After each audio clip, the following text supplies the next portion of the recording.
வணக்கம் நண்பர்களே. இன்றைக்கி நம்ம இந்த வீடியோவில் என்ன பார்க்க போகிறோம் அப்படின்னா, அட்மினிஸ்ட்ரேட்டர் நேம் மற்றும் இமேஜ் எப்படி சேஞ்ச் பண்ணலான்னு தான் பார்க்க போகிறோம்.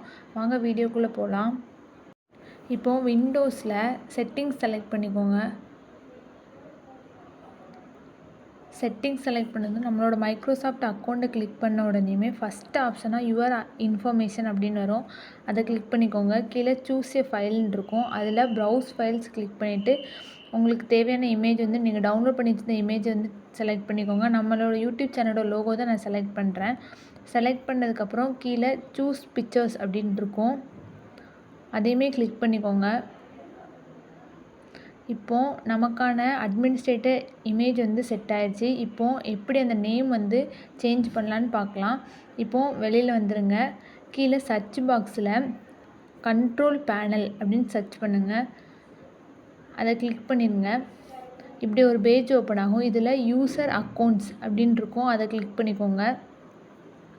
இப்போது first option change your name account நேம்னு இருக்கும். அதை கிளிக் பண்ணிக்கோங்க.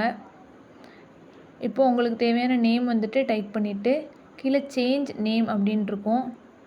அதை கிளிக் பண்ணிடுங்க. இப்போது அட்மினிஸ்ட்ரேட்டர் இமேஜ் அப்புறம் நேமே சேஞ்ச் ஆகிருக்கும். இப்போது டெஸ்க்டாப்பை லாக் பண்ணி பார்க்கலாம். நம்ம விண்டோஸில் போய் டெஸ்க்டாப்பை லாக் பண்ணிடலாம்.